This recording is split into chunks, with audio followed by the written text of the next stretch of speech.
La meilleure radio, c'est celle que vous écoutez. Radio Afrique Santé, votre santé, notre priorité. Bienvenue dans la clinique Décalé.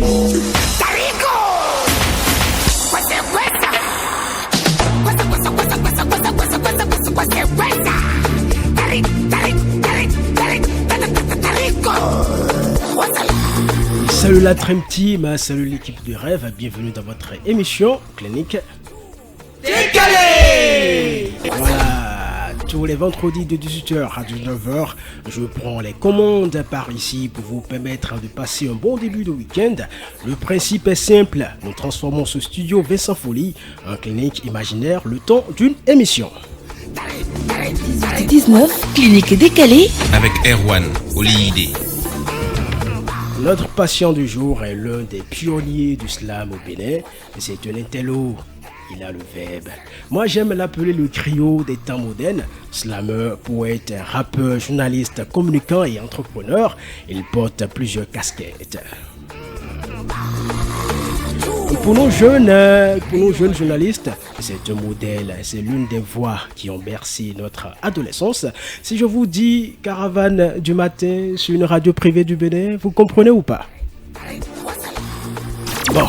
Amuse-toi et sens-toi bien avec Clinique Décalée de Erwan Olide. C'est tous les vendredis à 18h sur Radio Afrique Santé. Radio Afrique Santé. Mon technicien me demande de donner autre indice. Alors, il a été sergent dans l'armée, notre patient du jour bien sûr. Il a fait le Britannique militaire de Bébé-Raquet. C'est un disciple de Marcus Aurèle Gavé. Il prône l'acceptation de tous, mais attention, il ne passe pas par mille chemins pour dire tout haut dans ses chansons ce que les autres pensent à tout bas.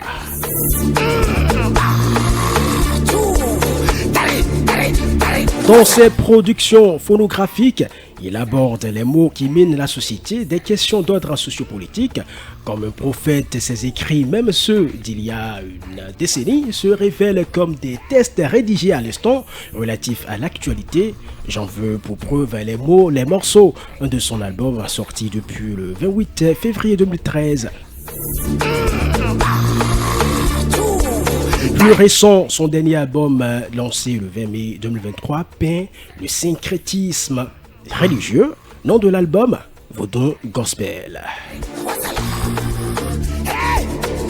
Chers amis de la Dream Team, vous l'avez compris, vous l'avez deviné, le grand sergent Marcus est notre patient du jour à Clinique Décalée. Merci de l'accueillir.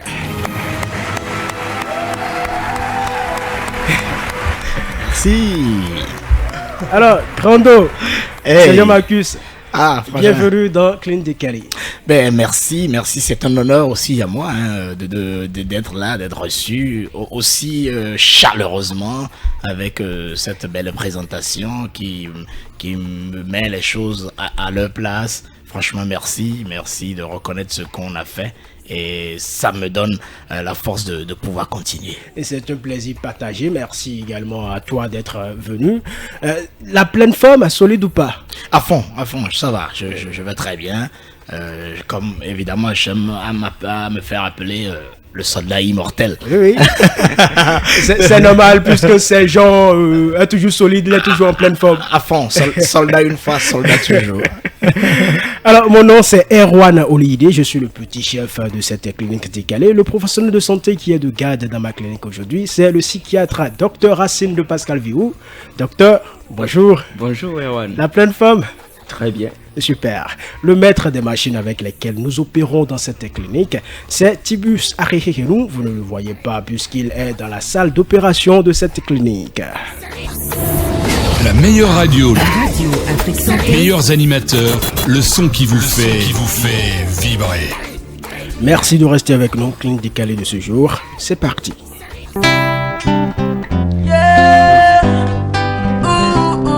Enfants d'Africa debout, la liberté de Christ son nom ne se chante pas. Au premier feu de l'aurore, Africa.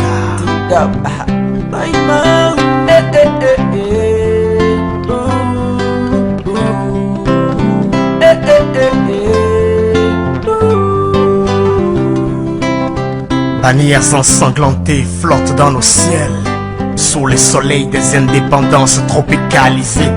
Libertés octroyées, distribuées comme l'hostie le dimanche à l'église, partagées comme le chocolat de papa aux enfants. Sous les hurrahs, les vivas, les slogans, les chants éloquents, indépendance, tcha-tcha. L'histoire s'enrichit de faits, de noms, de dates, de joie, de regrets, d'illusions, de désillusions, de discours et peu d'action. Et voilà un demi-siècle que mon peuple chante, un demi-siècle que mon peuple danse, que l'esclave est devenu le maître, que le colonisé s'est affranchi. Le noir a chassé le blanc pour mieux s'asseoir. Pour noir, masque blanc. En fond sonore, le titre Rêve ou Réalité, c'est une collaboration musicale entre Sergent Marcus, notre patient du jour, et Dibi Dobor. C'était il y a 13 ans. Exactement, 13 ans. C'était à la veille, on l'a réalisé à la veille de la célébration des 50 ans d'indépendance, donc des pays d'Afrique francophone. Donc voilà, c'est il y a 13 ans. Sergent Marcus, il était important pour moi de revisiter ce titre de ton répertoire. Ouais. D'une collaboration à une autre, je vous propose un autre morceau sorti plus récemment. Le titre, c'est Gazelle des Tropiques, extrait de l'album Vaudou Gospel de Sergent Marcus. Allez, on écoute ça. Aïe, le soir est déjà tombé sur ce bout de littoral et la reine de la nuit trotte haut dans le ciel. Mais ce soir quand même, l'éclipse aura lieu. Le soleil se lèvera pas 12 fois avant le chant du coq. Soleil lumière, soleil silhouette, soleil gazelle, gazelle des tropiques, tropiques du Dan romain des Amazones téméraires, intrépides et vaillantes, Dan romain des muses angéliques, des perles noires, des perles rares, des djennana, embusqués sous le chaume de nos cases, perdus dans l'ardente craquelure bosselée des terres arides de la Donga. Leurs jambes de négresse raffinées et embellies par les gerbes de sable boueux massées sur le long du fleuve Wémen.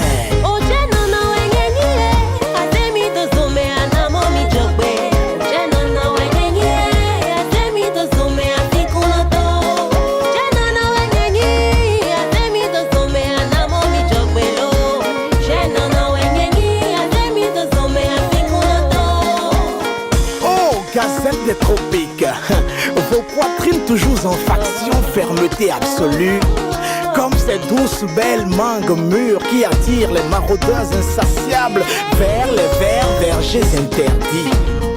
Vos sourires, votre voix, vos clins d'œil, votre démarche, vos tenues, vos rondeurs, votre sveltesse, vos chignons, vos parures, votre stature, votre posture, votre allure, votre cambrure, votre architecture, votre tout et votre rien.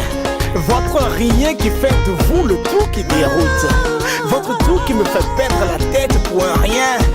Et trop souvent, les couilles. Clinique décalée avec Erwan Olidé. Chers amis de la Dream Team, 2 rubriques sont au menu de cette randonnée thérapeutique. La première, c'est la consultation et la seconde, c'est l'ordonnance. On y va tout de suite pour la consultation.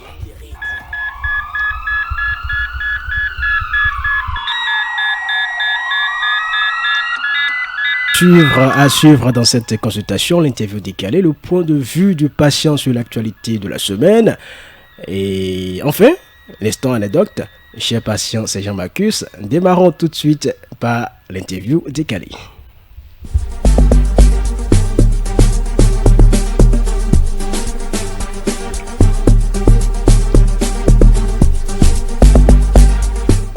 Alors, nous avons demandé à un monsieur de la vieille école. Je suis curieux. Plus ou moins de ta génération. Oui. Ce qu'il pense de toi. Ah, c'est qui? Voici sa réponse. Oui, bonjour. Sergent Marcus, qu'est-ce que je peux dire maintenant que tout le monde le sait déjà? Sergent Marcus, je l'ai connu au début 90 avec ce qui deviendra plus tard le groupe RDS. Donc il faut dire déjà que c'est un membre fondateur de RDS. C'est vrai qu'à un moment, l'armée l'a appelé, il est parti. Et à la surprise générale, il est revenu. Je l'appelle affectueusement mon déserteur. Il nous est revenu, plus passionné que jamais. Après, bon, nos chemins se sont séparés. Il a créé Noir sur Blanc. Il est devenu slammer, et pour ne pas dire l'un des premiers, pour ne pas dire le premier slammer au Bénin. Il en a inspiré plusieurs. C'est un homme, sincèrement, à féliciter, parce que il ne baisse pas les bras, il fonce toujours. Il a un objectif qu'il se fixe, il fait tout pour l'atteindre. Un père de famille aimable que j'ai eu l'occasion de constater. Il faut aussi dire que c'est quelqu'un qui aime ce qui est beau. Il aime quand c'est bien. Pour ça, comme je l'ai déjà dit, il se donne tous les moyens que nous donnons. C'est vrai qu'au début, nos relations, c'était pas trop ça. Mais à la longue, nous avons appris à nous accepter comme tel. Et je lui dois en partie mon nom Fologozo, en passant. Donc, Sergent Marcus, c'est quelqu'un de bien. Tant que tu n'as pas de problème avec lui, je pense que vous allez vivre longtemps en paix. En tant qu'animateur, il était bon. En tant que soldat, bon, je ne sais pas, mais tous ceux qui ont fait avec lui l'armée parlent très bien de lui. En tant que rappeur, il a fait un très bon parcours. En tant que slammer, nous le constatons avec son dernier album en cours qui est sorti récemment avec un concert qui s'est fermé au CCF à la clé. C'est une fierté pour le Bénin. C'est vrai que nous sommes à une ère où les jeunes pensent que il faut évincer forcément ceux qui sont plus âgés que pour pouvoir atteindre leurs objectifs. Nous, à notre temps, on ne l'a pas fait et je pense que ces gens ne vont pas me démentir. Nous, au contraire, les aînés, et on disait qu'on va tout faire pour pouvoir atteindre leur niveau et dépasser leur niveau. Mais les écraser, non, on n'en a pas rêvé. C'est ceux qui se sentent un peu démunis face à d'autres, qui pensent qu'il faut les évincer pour pouvoir avancer. Donc, Sergent Marcus fait partie des battants. Et si on doit donner le mot ambassadeur à des personnes au Bénin, je pense qu'il mérite amplement ce titre. Je lui dirais simplement longue vie et longue carrière. One love big et on se tient. À l'instant, l'aîné Fologozo. Waouh. Je suis profondément touché par ces mots du grand Fologozo, évidemment avec lequel on a traîné dans RDS au départ. Et c'est vrai que il m'a rappelé que c'est moi qui lui ai donné le nom Fologozo, parce que je me souviens, si ce n'est à la radio, ça doit être dans la zone de freestyle. Et je crois que je lui disais qu'il a le calme de la torture, mais en même temps la force on va dire, la force de Iron Man. Donc bref, c'est quelqu'un que j'aime beaucoup parce que moi je dis en rap fongbe, il n'est peut-être pas le premier, mais je pense aujourd'hui il est le meilleur. Il est très fort et vous constatez aussi que en langue française, il maîtrise la langue française contrairement à ce qu'on peut croire, quoi. Et voilà, je lui dis merci. D'ailleurs, on était sur un de ses clips là, il y a samedi dernier. Jeudi ou vendredi dernier. Voilà, on était sur un de ses clips et voilà, super quoi. C'est quelqu'un de très bien.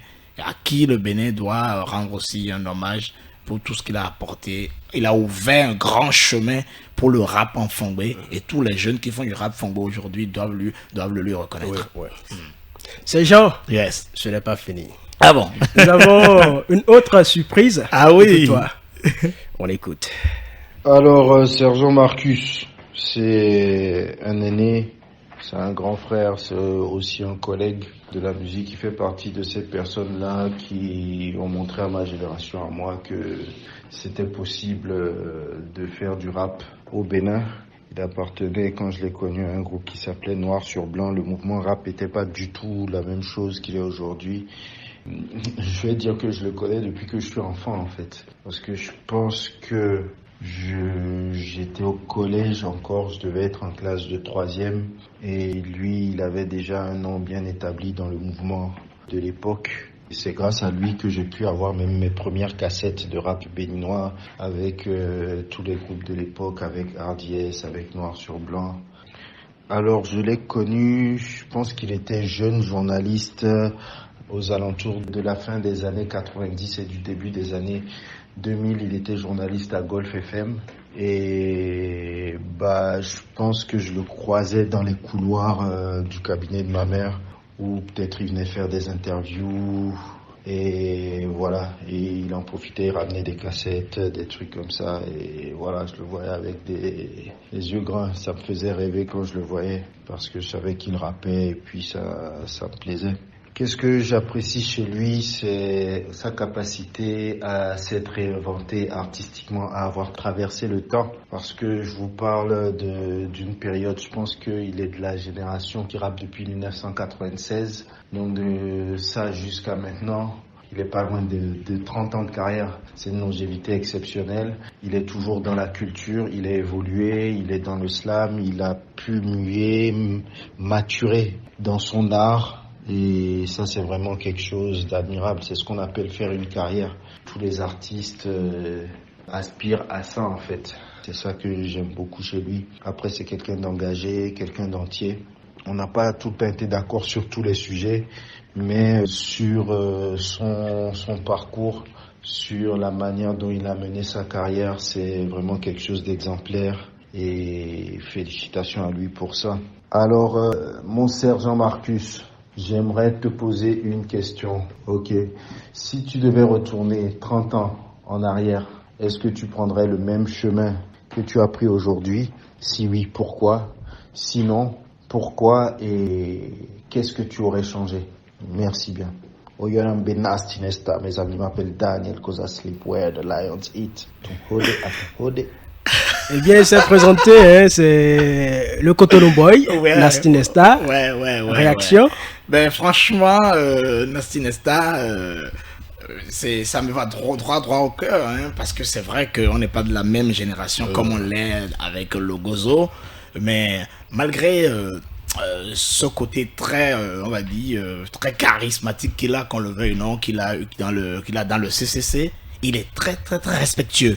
Très respectueux, et comme il le disait, hein, moi en tant que journaliste, il faut dire que quand sa mère, donc Marie-Élise Bédot, allait faire sa première campagne électorale, donc nous étions en 2001 dans le Nord Bénin, c'est moi que Golf FM a délégué comme envoyé spécial pour l'accompagner en tant que journaliste. Et donc j'étais dans le même véhicule que sa mère pendant la campagne, tout le trajet dont on a fait du sud au nord. Et j'ai été ému de voir comment est-ce que le jour, les gens applaudissaient, les femmes venaient, ou le public, ou je vais dire les militants venaient, mais que la nuit, on avait l'impression qu'il y avait un autre mouvement qui passait pour les décourager parce que c'était une femme qui allait à l'élection. Bref, c'est dans ce milieu-là, enfin, je passe par là pour rendre hommage à sa mère, pour le combat qu'elle a mené à la fois donc dans la politique, dans le féminisme et dans le droit, parce que elle a été présidente des femmes juristes. Je ne sais pas si elle l'est encore. Elle a prôné la parité, l'égalité. Oui, c'est une grande dame. Et donc c'est dans ce milieu-là que je croisais Daniel, donc qui est Nasty Nesta, qui était vraiment jeune, avec son jeune frère qui est aussi un rappeur. Je ne l'ai plus jamais vu, mais qui a aussi qui a une voix d'enfer. Je crois qu'il s'appelle bref, j'oublie. C'est dans ce milieu-là, dans le cabinet de sa mère, que je le voyais tout jeune, et on parlait. Mais ce qu'il est devenu aujourd'hui, mais franchement, c'est un grand artiste multitalent, qui travaille aussi dans la com. Donc je pense que voilà quoi. Alors, pour répondre à sa question, oui. Si je devais retourner 30 ans en arrière, oui, j'aurais choisi, même 40 ans en arrière, j'aurais été d'accord de faire le Prytanée militaire, parce que le Prytanée militaire pour moi, je pense que ça a été le meilleur endroit de ma vie. Et par contre, je conseillerais à l'État d'améliorer les conditions de vie des enfants de troupe, de tout ce qui passe, parce que moi je suis passé là de la 6e en terminale. On veut former les comment on va dire, les jeunes, donc la relève, les cadres de la nation. Ça veut dire que quand on choisit les meilleurs de chaque génération, chaque promotion, il faut leur donner les meilleurs moyens.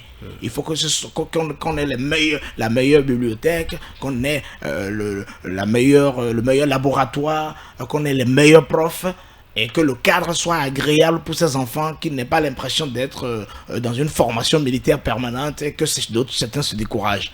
Cette parenthèse étant fermée, je suis dit que je reste fier d'avoir fait le Prytanée militaire. Mais ce que j'aurais changé après avoir démissionné, j'aurais mieux saisi des opportunités. Pour moi, sur mon parcours, j'ai été un peu trop attentiste par rapport aux opportunités. Je n'ai pas suffisamment ouvert les yeux sur donc des opportunités et en même temps la volonté de poursuivre mes études à temps. Donc pour moi, si je donnerais un conseil à des gens qui vont faire comme moi, ouvrez les yeux, quand vous prenez des décisions aussi capitales qui marquent toute votre vie, ne lâchez rien. Il faut chercher toutes les opportunités pour mieux vous en sortir. C'est ce que je changerais dans ma vie. On a écouté deux hommes. Oui. Folo Gozo, Sergent Macusse et Nasty Nesta. Nesta. Oui. On ne pouvait pas se permettre cette discrimination. Absolument. Donc, nous avons également octroyé la parole à une voix féminine. Ah ouais. Oui. J'attends.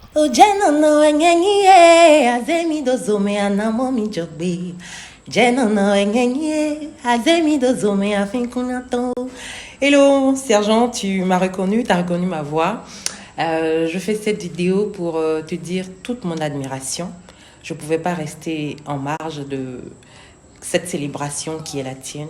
Sergent Macusse, je l'ai rencontré via les réseaux sociaux, évidemment, et puis dans notre domaine aussi. Il est le rare artiste slammer, rappeur aussi, dont la plume ne me laisse point indifférente. Il a une plume très réfléchie, il a une plume très engagée et je pense que la jeunesse devrait prendre son exemple. Et puis tu es l'un des rares artistes aussi qui utilise ces mots pour apaiser mes mots. Merci d'être si près et même si tu es loin, voilà, merci beaucoup. Je prie que ta carrière décolle à l'international car tu le mérites bien amplement. Je te fais de gros bisous et puis je t'aime très fort. Fatih. À son tour, Sergent Macusse a sans doute quelque chose à dire à Fatih. Oui, quand je me dis ça, je pense un peu à ma femme, quand elle est souvent à côté de moi, quand j'écris à Fatih, surtout par exemple quand le morceau Aïcha est sorti et que j'ai dû lui écrire des mots pour apprécier le morceau. Souvent on échange, elle me parle de situations diverses, hein, aussi personnelles que situations de personnes extérieures, et moi j'ai cette façon là d'écrire souvent. Je poétise souvent les choses et elle me répond souvent, mais tu as l'art d'utiliser tes mots pour apaiser mes mots. Elle l'a redit là. C'est une personne que j'aime vraiment beaucoup, artistiquement et humainement aussi, et même esthétiquement, hein. C'est une femme très très belle et qui a beaucoup de talent. Mais qu'est-ce que j'aime davantage en elle qui fait que pratiquement c'est la seule femme de cette génération? C'est parce que pour moi elle est entière. Elle n'est pas dans la frioriture, elle n'est pas dans le, quel est le mot, dans les excès en matière d'accessoires, tu vois. Et pour moi sa musique elle sort de cette trip. Donc j'avais envie de cette chanson, j'avais envie d'avoir une personne qui est vraie, qui représente, on le dit maintenant, les Agodji à ma façon, et donc les Amazones. Et Fatih était la bonne personne, et je pense qu'on reste vraiment frères et sœurs pour la vie. Bravo à elle et gros bisous à elle, et longue carrière, longue, belle, grande carrière à elle aussi. Salut Fatih. Alors, Sergent, on va se permettre de te chauffer un peu. D'accord, allez.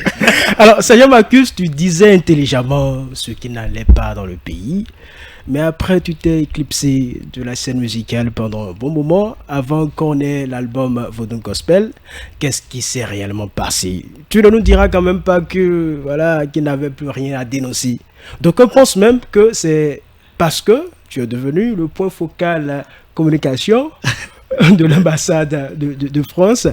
Alors, est-ce que ce poste-là ne t'a pas amené à te taire sur un certain nombre de choses, puisqu'on dit que la bouche qui mange ne parle pas? Est-ce que je mange? Il y a une blague qu'on fait souvent. Tu as dit la bouche qui mange ne parle pas. Et on fait souvent la pale qui bouge ou la mange qui parle ne bouge pas. Bref, on fait toutes les combinaisons possibles pour rigoler. Non, en fait, j'ai été plus précisément attaché de presse de l'ambassade de France. D'accord. Donc ça fait 5 ans. Et je suis actuellement le responsable de la communication de l'Institut français. Oui, c'est toujours le même opérateur français. Donc, qu'on le veuille ou non, on ne mord pas la main dans laquelle on mange, c'est clair, parce que j'ai un salaire, donc je suis un fonctionnaire.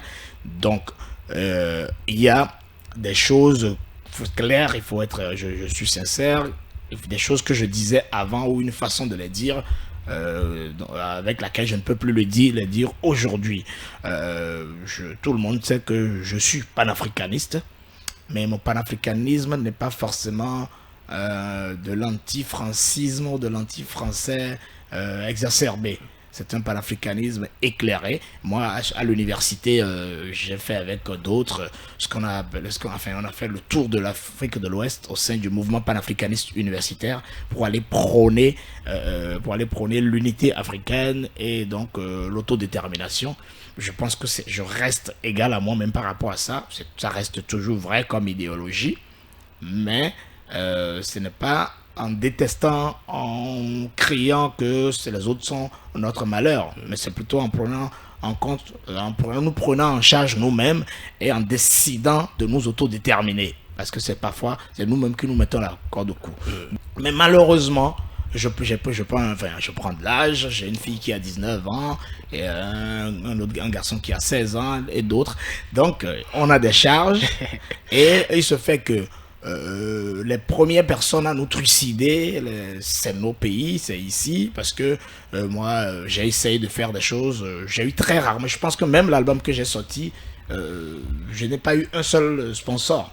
Les sponsors, je vais dire financiers, donc c'est mes économies qui entrent dans mes œuvres. Donc ce faisant, je ne peux plus porter le Bénin sur ma tête si le Bénin lui-même, tu vois, je peux te dire que depuis que Vodou Gospel est sorti, il y a eu des manifestations, qu'on va dire, des manifestations où on a invité des artistes, on m'a pas invité. Est-ce que pour autant je suis nul artistiquement? Donc ça veut dire que soit mes textes atteignent peut-être d'une certaine façon certains décideurs, soit ils n'ont pas encore bien compris. Donc tout cela pour dire que à un certain moment de la vie, on ne peut pas avoir la même attitude éternellement. Il faut s'adapter, comme l'a dit Auguste Comte, la capacité d'adaptation, c'est ce qu'on appelle l'intelligence. Et donc j'essaie de m'adapter pour pouvoir continuer de vivre, de pouvoir remplir ma mission et d'élever mes enfants et donc subvenir aux besoins de ma famille. Et pour cela, moi, je ne fais plus du frontal, parce que vous avez connu le frontal avec Monsieur le Président, qui a été d'ailleurs censuré à la télévision nationale. À l'époque, on était en 2004. Vous avez connu le titre Prégo Pardon, oui. La guerre des clans. Il y a un autre titre que moi-même j'oublie. Mais sur cet album, je vais vous dire, il y a de l'engagement.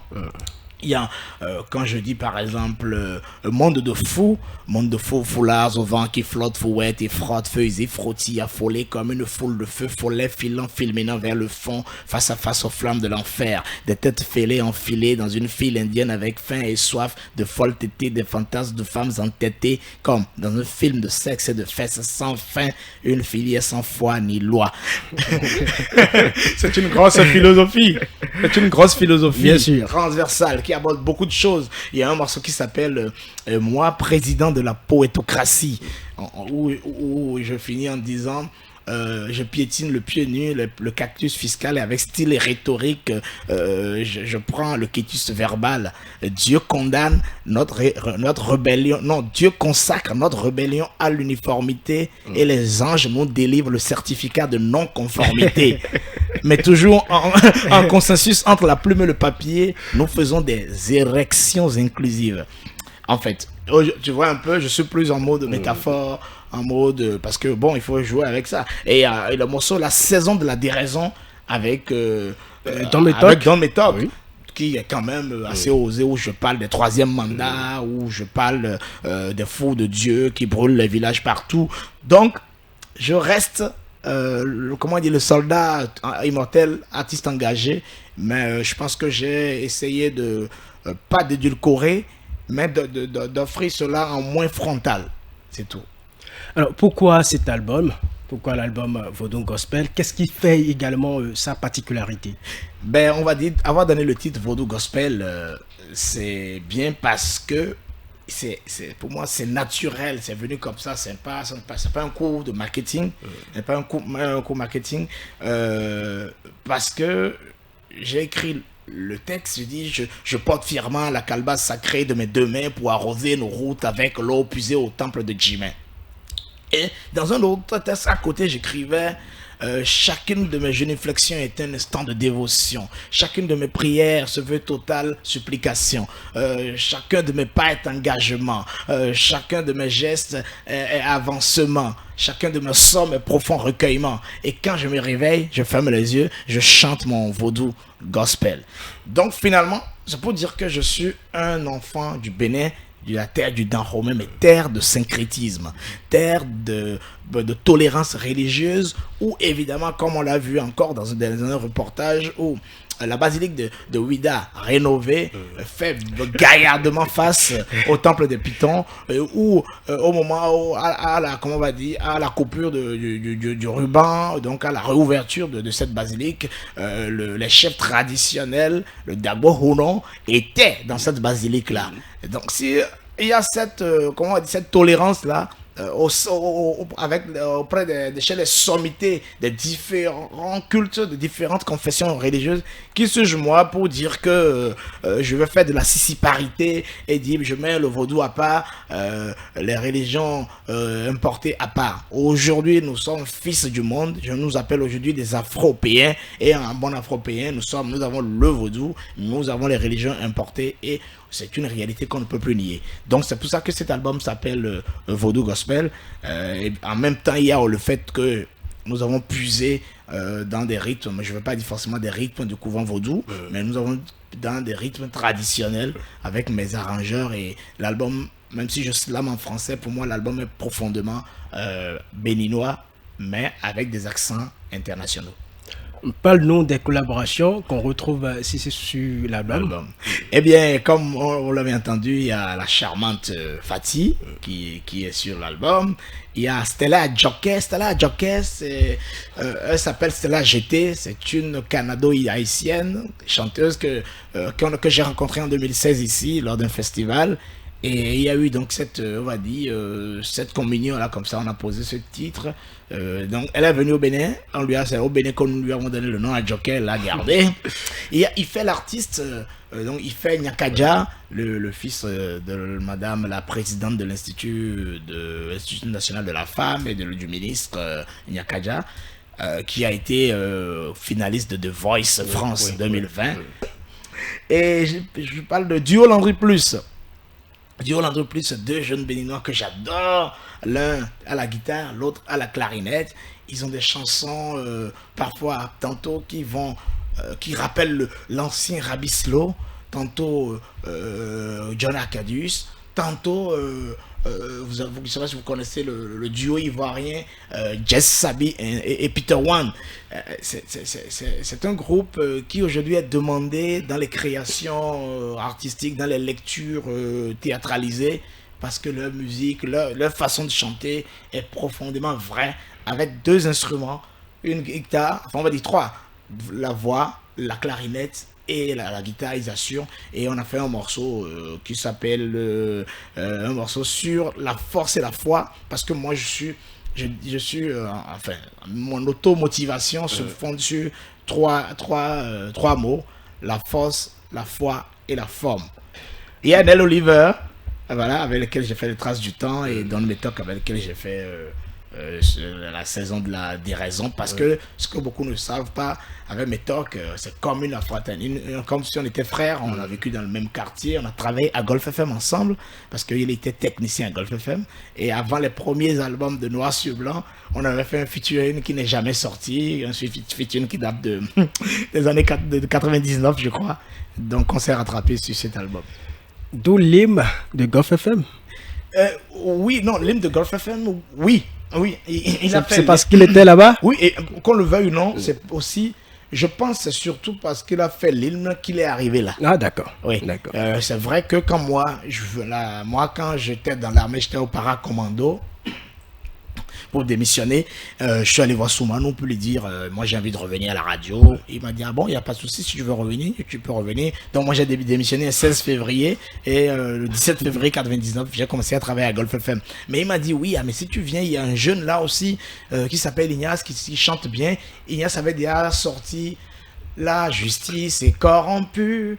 Et j'oublie, c'était du reggae à l'époque. Ah, d'accord. Donc je crois qu'il avait déjà sorti cet album-là. Donc Monsieur Soumane l'avait vraiment, elle avait un peu un coup de cœur pour lui. Et l'a invité. Donc on s'est croisés à Golf FM et lui après il a fait l'hymne de Golf FM. Docteur, on a une question? Oui, bon. D'accord. Avant tout propos, j'aimerais remercier le sergent Marcus d'être ici. Merci, Dr. You.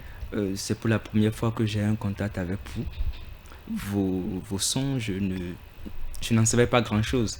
C'est pour l'émission que j'ai écouté quelques sons. Je vous assure que ça m'a fait beaucoup de bien. Merci beaucoup. Voilà, ça a produit une certaine énergie supplémentaire. Merci beaucoup. Je pense que la musique guérit. Absolument. Exactement. Maintenant, je vais aborder un sujet un peu particulier. Oui. Dans la croyance populaire, on dit, pour avoir l'inspiration, il faut tirer un joint. Il faut tirer un joint. Et puis, c'est mode, hein? Ouais. On parle de ça partout. Et les jeunes, un peu, s'alignent sur cette façon de penser. Et puis, tout jeune qui voudrait faire carrière en musique, tout ça, il se dit, avant même de s'engager, bon, il faut que j'apprenne à tirer. Qu'est-ce que vous en dites? Oh, je pense que c'est une totale hérésie, hein. C'est une vue de l'esprit, un gros mensonge pour des gens qui veulent mener en bateau toute une génération. Moi, j'ai jamais fumé une seule cigarette de ma vie. Je dis bien, j'ai jamais fumé une seule cigarette de ma vie. Et pourtant, j'ai traîné avec les ragamuffins. Hey, original man de la place de la bande. Je suis là avec eux, ils fument. Donc peut-être que j'ai été fumeur passif. C'est sûr, j'ai été vraiment fumeur passif parce que j'allais animer dans des boîtes de nuit, dans les studios, les gars ils tournent, ils fument. J'ai même fait un featuring avec Père à son âme, Torrance Stan en 2001. Je lui ai rendu hommage, mais il est de notoriété publique que dans l'environnement. Dans son environnement, c'est quelque chose qui se passait beaucoup. Donc, et pourtant, moi, j'y ai résisté. Et je pense que, comme je l'ai dit, c'est une hérésie. Moi, je n'ai pas eu besoin de ça pour être inspiré. Pour moi, je pense que l'inspiration vient de notre connexion avec le ciel. Si nous sommes un vrai médium sincère et dévoué à notre art, l'inspiration nous vient naturellement. Mais l'autre chose qu'on n'oublie pas, qui cultive l'inspiration, et c'est là, moi, mon avantage d'avoir été un peu juriste, donc j'ai fait du droit, mais après, j'ai fait un peu de théâtre, mais j'ai été journaliste. Et en tant que journaliste, je ne sais pas si Erwan le fait toujours, dès que moi, je mets pied au sol de mon lit, clac, je tourne la radio. Et je prends ma radio que je traîne dans la maison parce que je ne veux pas rater une miette de l'information du jour. Et après ça, j'ai des magazines, j'ai des livres. Qu'est-ce que je veux dire? Nous avons la chance d'avoir des téléphones portables. Des téléphones portables qu'on utilise mal. C'est-à-dire que pour avoir la bonne inspiration et bien l'utiliser, il faut avoir de la connaissance. Il faut avoir de l'information. Mais si tu ne sais pas ce qui se passe en Ukraine, comment tu vas être inspiré sur ce qui se passe en Ukraine? Si tu ne regardes pas le journal télévisé, si tu ne regardes pas un documentaire, hein? Par exemple, le texte justement, ils sont sur la route de mon album. Ils sont sur la route, sur les chemins escarpés de la fuite, sur les défilements périlleux de l'exil, partis de nuit, dans le silence pesant de la forêt. C'est un film que vous voyez. C'est sûr que j'ai regardé un film et au moment où je me suis mis à écrire, c'est le film que j'écrivais sans savoir. Et donc je ne regarde pas forcément des films de sexe, je regarde des documentaires. Je ne regarde pas seulement des séries où ça papote à longueur de journée. Je regarde. Donc l'inspiration est enrichie par le savoir, par la connaissance.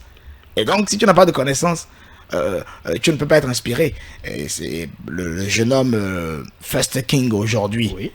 J'ai discuté avec lui. Il lit beaucoup. il lit beaucoup. Il m'a dit il transforme ses écrits en français, en langue nationale. Et c'est ce que faisait une chanteuse qui ne chante plus aujourd'hui, comment elle s'appelle Kinza. Oui. Merci. Kinza m'a dit qu'elle écrivait d'abord ses textes en français et elle les traduisait après en fond pour y donner la charge poétique. Et donc, on n'a pas besoin d'inspiration, on n'a pas besoin de fumer, quoi que ce soit, pas de besoin de joint pour avoir l'inspiration. Merci beaucoup. Très bien répondu. Merci. Je pense que la jeunesse pourrait tirer beaucoup de choses par ce que vous venez d'aborder. Si vous me le permettez bien, Vous voulez faire des recommandations? Non, pas encore. Je voudrais ajouter une nouvelle question. D'accord, voilà. Allez-y. Bon, dans votre expérience de chanteur, vous avez rencontré des gens qui ont fait ami avec la consommation des substances psychoactives. Au début, qu'est-ce qu'ils disaient et qu'est-ce qu'ils sont devenus? Ceux qui n'ont pas fait du recul par rapport à la consommation. Qu'est-ce qu'ils sont devenus après? Ben, c'est clair que j'en ai vu qui fumaient des tafs ou tiraient des joints pour forcément avoir l'inspiration. Mais il y en a quelques-uns qui sont décédés. Je ne sais pas si c'est respectueux d'appeler des noms, je n'appellerai pas.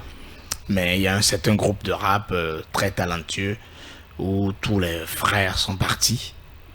Tous les 4 frères sont partis. 4 ou 3 frères. Tous les 3 frères sont partis alors qu'ils étaient très talentueux.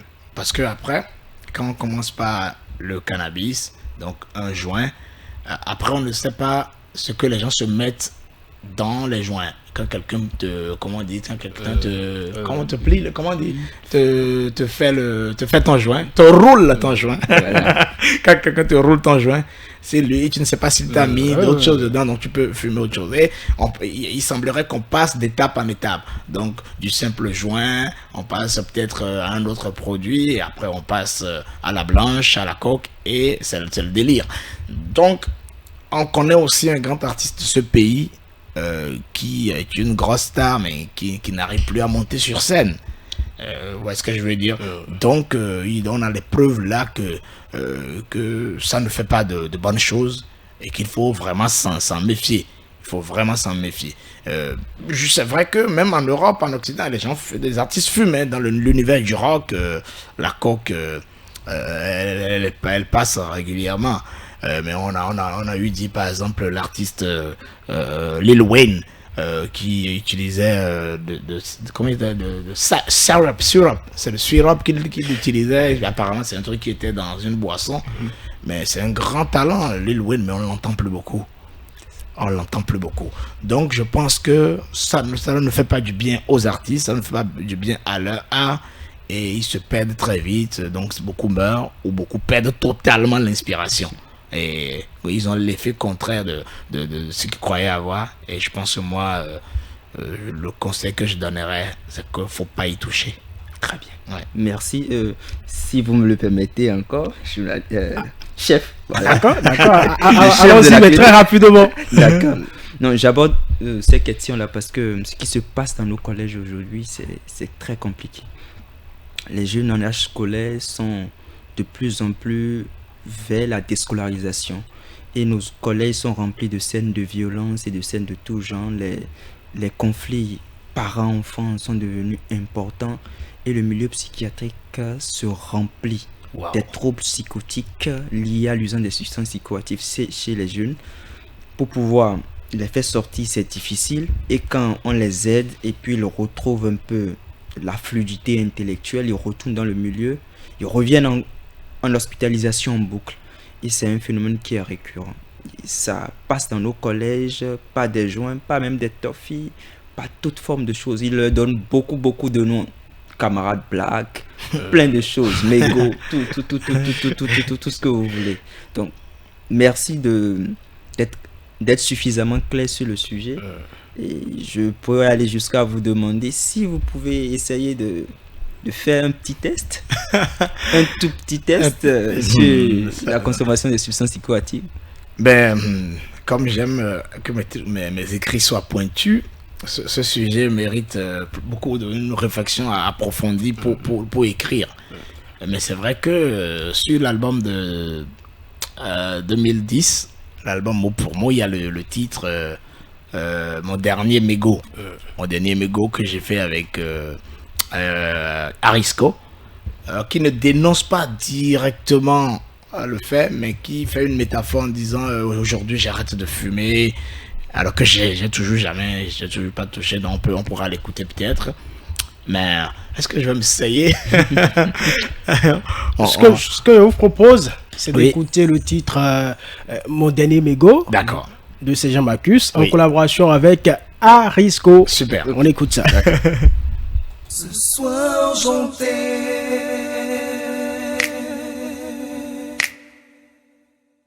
ma vie de fumeur, hors de la tumeur. T'arrêtes toute tu meurs, c'est la dernière.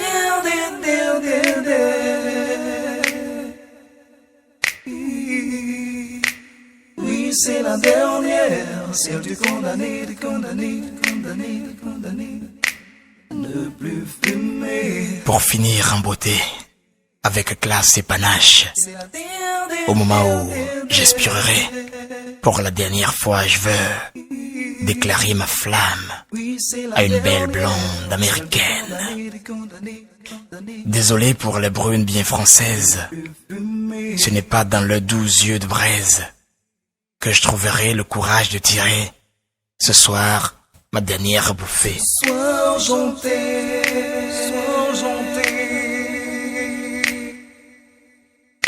ma vie de fumeur, hors de la tumeur, hey. T'arrêtes toute tu meurs, c'est la dernière.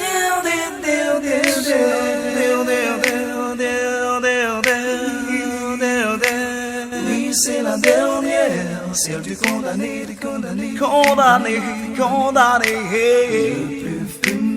J'ai acheté des pastilles et des patchs, des trucs qu'on colle ou qu'on mâche, des placebos, des essarts, des trucs qu'on donne aux accros, la même sensation que le doux poison de l'herbe à Nico.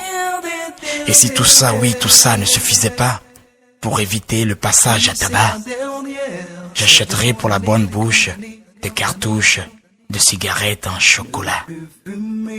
La question maintenant, c'est de savoir à quel moment je vais bien pouvoir griller ma dernière cigarette. J'ai bien une petite idée en tête, mais faut que je trouve quelqu'un qui me veut du bien, car c'est au lit, après l'amour, que l'on savoure, qu'on apprécie à sa juste valeur toute la saveur d'une cigarette. Ce soir j'entends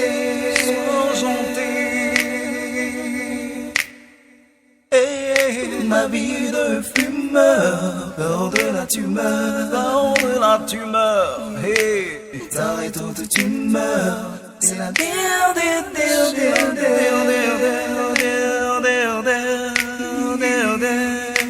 Oui, c'est la dernière, celle du condamné. Ne plus fumer. Ce soir j'entends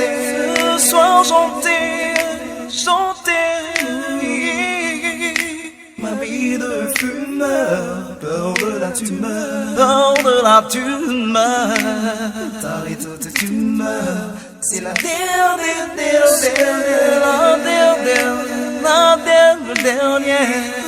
Oui, c'est la dernière, celle du condamné. Ne plus fumer. Et oui, en fond sonore, c'est bien sûr le titre Mon dernier mégot. Il faut dire c'est un titre dont le texte a été coécrit avec l'un des anciens directeurs de l'Institut français qui s'appelle Michel Berthaud. Et voilà, on l'a écrit et puis il fallait adopter la posture de fumeur. C'est pour ça que la voix était un peu grave parce que j'ai pas une voix grave à la base. Mais bon, c'était ça. Mais en même temps, c'est de la sensibilisation détournée pour dire en fait qu'il faut aux fumeurs d'arrêter de fumer parce que pour se faire du bien à eux-mêmes, à leurs poumons et à leurs organes respiratoires et voilà, il faut arrêter de fumer. Le médecin le dit encore mieux que moi. Voilà, donc ça ne fait aucun bien. C'est une fausse sensation de bien-être. Voilà, donc et ce n'est que passager. Et après, on se retrouve dans un trou noir. En tout cas, le message est passé, le test est profond, le lyrisme est profond, les paroles sont profondes.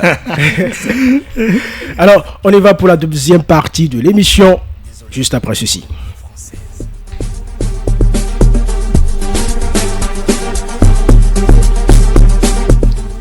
Et pour cette deuxième partie de l'émission qui est l'ordonnance, nous allons rapidement faire des prescriptions musicales. C'est ça. Oui. Merci. Et c'est Dr View qui va nous aider. Oui, exactement. J'ai devant moi un grand écrivain, c'est ça. Merci. Et dont les tests ne laissent personne indifférent.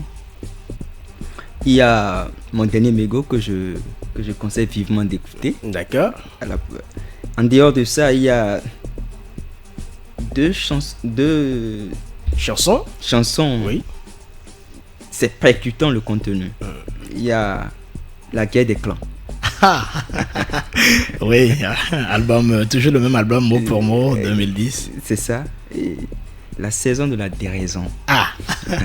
Ben franchement, on est en mode très très engagé là. C'est ça. La petite histoire sur La Guerre des Clans. C'est sorti en 2010. Je crois qu'on allait déjà aux élections de 2011. Et on va justement demander à Tibus de nous jouer La Guerre des Clans en fond sonore. Et donc les gens de l'opposition m'appellent, me disent ah mais ton morceau là c'est bien, tu leur as bien dit ça. Donc du coup je pense que c'était encore en 2011, donc le président Yaïboni devait rempiler, donc voilà. Et après, les gens du pouvoir me disent ah, tu as bien dit ça aux gens de l'opposition.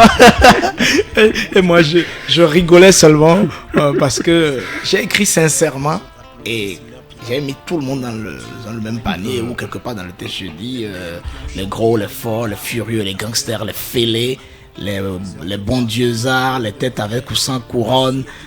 En fait, je mets tout le monde dans le même panier en fait. Voilà. On écoute. Donneur de leçons, le loup porte le manteau de l'agneau, le démon dérobe sa robe blanche au Saint-Ange et passe pour immaculé.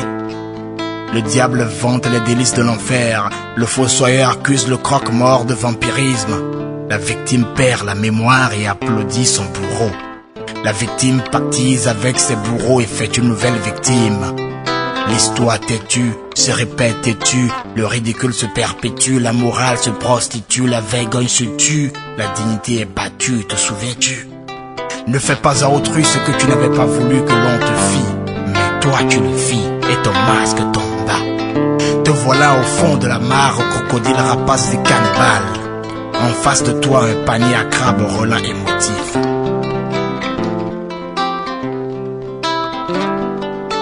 Des senteurs fétides inondent et polluent ma contrée. Le gâteau national se désagrège, moisi et pourri. Les camps s'affrontent, se confrontent sur un tatami puéril. Les chiens de chasse se disputent. Alors, nous allons faire simple. Nous allons écouter La Saison de la Déraison. Ça, c'est plus récent. Oui. Voilà, et donc, c'est je vous laisse écouter. Voilà, on va écouter cela. Et là, c'est Jean Marcus, c'est bien sûr en collaboration, en featuring, si vous voulez, avec Don Métoc. Il n'est plus à présenter également. Le temps ici s'est arrêté depuis que le despote est arrivé. La terre ici ne tourne plus rond depuis la saison de la déraison. Les pétarades des mitraillettes ont chassé les dialogues et les discours.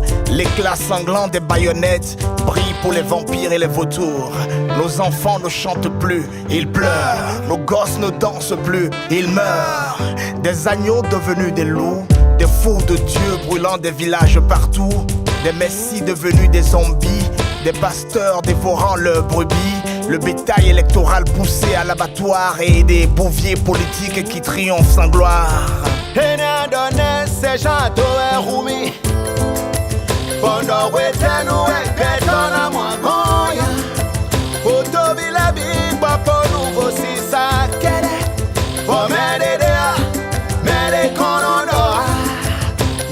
mi bo afuta me.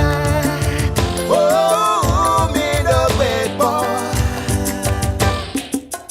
Des anges devenus d'ignobles démons sous la bannière de la belle révolution. Des apôtres devenus seigneurs de guerre, aveuglés par le pouvoir et ses délices pervers. Des démocrates qui crachent sur nos envies et nos libertés et qui envoient au mitard nos chasseurs de vérité. Pour le progrès, ils révisent tout, même les feuilles de chou, déchirent le livre sacré et plongent le peuple dans la gadoue. Et quand pour eux sonne l'heure de partir, troublés dans leur égo, ils se mettent à pâlir. S'accrochent au trône, s'attachent sans vergogne. Ils mettent le feu aux milices et amplifient la grogne.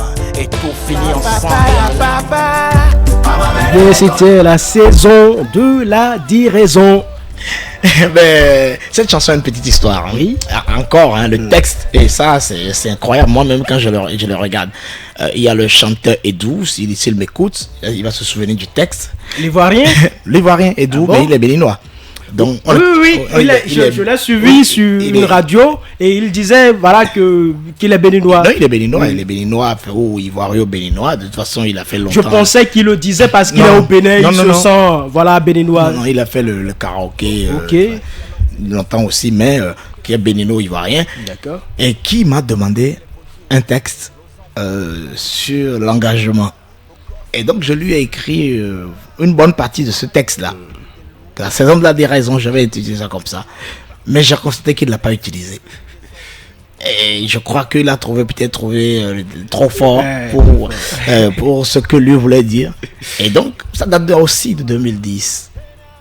Ça date de 2010 parce que je me souviens, je travaillais dans une agence de communication. Comme la gazelle des tropiques. Je travaillais dans une agence de communication, ou peut-être 2009 ou 11 aussi, 2009 et 2010. Donc je travaillais à l'agence de communication AG Partners, chez le ministre à Plogan.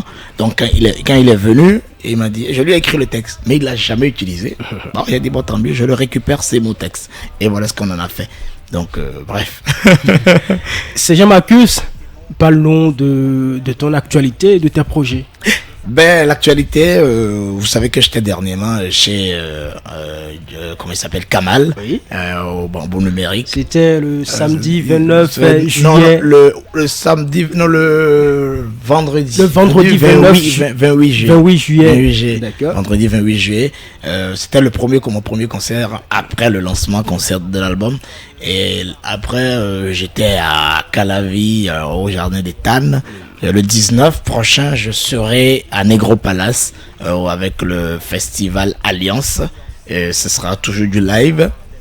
Et je serai avec aussi certaines institutions bientôt pour aller vers les populations, pour parler des sujets, donc des thématiques de développement, des thématiques aussi sociétales, hein, donc pour amener les populations à prendre conscience des problèmes qui minent leur environnement, leur vie au quotidien et les solutions que ces institutions-là proposent pour ces populations. Donc je vais soutenir un peu. Et puis, comme je suis en vacances, j'envisage d'aller faire un tour soit au Togo et en Côte d'Ivoire pour faire un peu de promo. Et là, donc, voilà, on va me voir bientôt sur ces terrains-là. C'est Jean-Marcus, c'est de la vieille école, mais il utilise également les réseaux sociaux. À fond, oui, si, absolument. C'est vrai que je ne suis pas très très fort comme certains, il faut le reconnaître. Hein. Je ne sais pas faire du buzz, mais je suis sur les réseaux sociaux. Sur quels réseaux sociaux? Ben, je suis plus sur WhatsApp. Je fais WhatsApp, Facebook. Oui. Je suis plus sur Facebook. Je suis sur LinkedIn. D'accord. Je suis sur Twitter. Contrairement, un peu sur Instagram et légèrement sur TikTok. J'ai ces plateformes-là, mais ça va étonner les gens. Mais oui, ma cible est sur LinkedIn. Ma cible est sur LinkedIn et sur Twitter, parce que c'est des gens d'un certain niveau qui veulent m'écouter. Parce que bon, je ne suis pas à la cible Snapchat, je ne suis pas à la recherche de petites donzelles qui se voilent la face, qui se filtrent le visage. Pour moi, je pense que j'ai un autre rôle, parce que je ne suis pas un amuseur public. Je ne suis pas, comment on va dire, je suis peut-être un saltimbanque, mais je ne suis pas un bouffon. Et donc, j'ai horreur de la bouffonnerie, j'ai horreur de conneries qui se disent, que l'on voit sur Internet. Et aujourd'hui, on a l'impression que des web activistes, des web humoristes ou tous ceux qui web influenceurs, on a l'impression que c'est plus important que Erwan et moi qui nous sommes proclamés, que nous réclamons journalistes, qui avons choisi le métier, l'avons appris. Aujourd'hui, à la recherche du buzz, on va chercher des gens qui ne connaissent rien du métier juste parce qu'on veut du buzz. Et je pense que tout ça va tomber à l'eau bientôt. Des coachs autoproclamés. Voilà. Et aujourd'hui, ils ou elles en prennent dans leur face. Hein. Et il y a justement le morceau Je déclare la guerre à l'ego qui aborde ce sujet un peu. D'accord. Comment se procurer l'album? Alors, l'album, la version physique, pour le peu qu'on a fait physiquement pour l'instant, je dis, est un peu épuisé, mais il y en a encore un peu chez notre ami Olive Chala à Agla. Donc c'est Cham d'Afrique, espace Cham d'Afrique à Agla chez Olive Chala. Elle est sur les réseaux, on peut la retrouver. Mais bientôt, une version plus propre revient. Hein, donc il y aura une version collector, c'est déjà prêt, et il reste à publier là, avec un livret ou un livre de 64 pages qui comporte tous les titres, tous les textes et d'autres choses, des photos. Donc un coffret mieux présenté, mieux marketé pour en faire un bel objet que les gens peuvent acheter avec même un support clé USB. Mais on peut aussi retrouver l'album sur toutes les plateformes de téléchargement. C'est pas légal ou illégal, mais c'est sur toutes les plateformes, Spotify, Boomplay, c'est sur toutes les plateformes. On peut l'acheter aussi sur Africa Play et sur My Additive. Donc l'album est partout où on peut le trouver. Alors combien faut-il débourser pour avoir l'album? Alors pour l'instant, pour la version que nous avons en main là, nous-mêmes on a eu quelques difficultés, hein. Donc on n'est pas très fiers de l'aspect on va dire quel est le mot marketing, c'est de l'ergonomie, c'est ça. On n'est pas très content de l'ergonomie, de l'esthétique. Donc mais je trouve que c'est quand même bien fait. Oui, non, le graphisme est beau, mais c'est le rendu imprimé pour l'instant. Donc on le vend à 3000. Je pense que ça c'est faisable. Mais quand la version collector va arriver, avec tout ça, on sera entre 15 20 000. C'est un bel objet. Voilà. Mais on peut l'acheter en ligne aussi, que je pourrais peut-être à 100 francs, 200 francs là, tu vois. Mais pour ceux qui veulent les beaux objets, ils peuvent attendre. Mais pour l'instant, cette version-là qui est écoutable et qui n'a aucun problème musicalement ou techniquement, donc on l'achète à 3000. J'ai une question, si je ne la pose pas, mon technicien ne sera pas d'accord avec moi. Après la sortie du clip Gazelle des Tropiques, tu as écrit sur ta page Facebook que tu aimerais faire 1 million de vues en une semaine, mais que Axel Merry n'a pas validé. Oui, Axel Merry n'a pas validé. Non, en fait, je disais tantôt que je ne sais pas faire du buzz. C'est une vraie preuve que je ne sais pas faire du buzz. Et en fait, mon morceau sortait, je crois, une semaine après le morceau Kimi d'Axel Merry qui a fait 3 millions de vues en 3 jours, je sais pas. Et j'ai voulu un peu surfer sur la vague pour dire je savais que je ne le ferais pas parce mais Axel pouvait encourager venir. Non, sincèrement, je l'ai pas contacté. D'accord. Je l'ai pas contacté. Est-ce que dans la publication tu l'as tagué? Je crois que je l'ai tagué. Mais pourtant, il n'a pas répondu. Oui, peut-être que, bon... Tu t'es senti frustré? Non, aucunement, pas du tout. C'est son droit de ne pas me répondre. Enfin, je ne l'ai pas appelé, donc c'est son droit de ne pas répondre. Peut-être il ne me connaît pas, personnellement, il doit connaître ma fille. Ils sont de la même âge. Ma fille, qui est danseuse aussi, et qui est gymnaste, qui a habité à côté d'elle. Donc, et il connaît ma fille. Donc, peut-être que si j'étais passé par ma fille... Ça allait marcher, mais non, je l'accuse de rien du tout. Je pense qu'il a ses j'aime à dire que chacun a son tas de poubelles à traîner. Donc il a ses projets. Et moi, le fait donc, peut-être qu'il ne me connaît même pas, ou peut-être qu'il se dit, bon, ce type-là, qu'est-ce qu'il raconte? Parce que moi, il me traite, enfin, les jeunes, là, ont l'impression que moi, je parle gros français et que je ne suis pas dans le même monde qu'eux. Donc, peut-être qu'ils pensent la même chose, j'en sais rien. Mais une chose est sûre, je ne suis pas totalement ancré, je ne me lance pas dans les réseaux sociaux, je suis pas totalement d'accord avec tout ce qu'il dit, mais au moins, je le félicite d'avoir réussi à faire avoir cette audience-là. C'est une prouesse. Franchement, à lui tout seul, il était un gros média. Donc, félicitations à lui. Mais après ça, maintenant, quelle est la qualité du contenu? C'est un autre débat. Dr Viu, tu as sans doute quelque chose à dire rapidement pour clore. Merci, je veux dire merci à Sergent Marcus pour tout ce qu'il fait pour la jeunesse. Parce que si les jeunes pourraient lire ces sons-là à 3 millions de vues, je pense que beaucoup pourront être guéris de beaucoup de choses. Ça peut éveiller des consciences. Et je demande à la jeunesse, j'en fais partie, de commencer à écouter de bonnes choses. Merci. Je ne sais pas avant que... Je ne sais pas, est-ce que j'ai pu y arriver? Une illusion d'élévation, l'extase en extasie, rêve de décoration, les yeux globulaires voient un monde de lubie. La réalité s'étiole, vous trompe, vous plonge dans l'abîme, dans un noir profond. Le réveil n'est pas possible tant que l'esprit n'a pas pris conscience. Lève-toi. Merci. Clinique décalée de ce jour, stop et fin. Merci pour votre aimable attention. On se retrouve donc vendredi prochain si la Providence nous en fait grâce. Bye bye. Yes. Merci.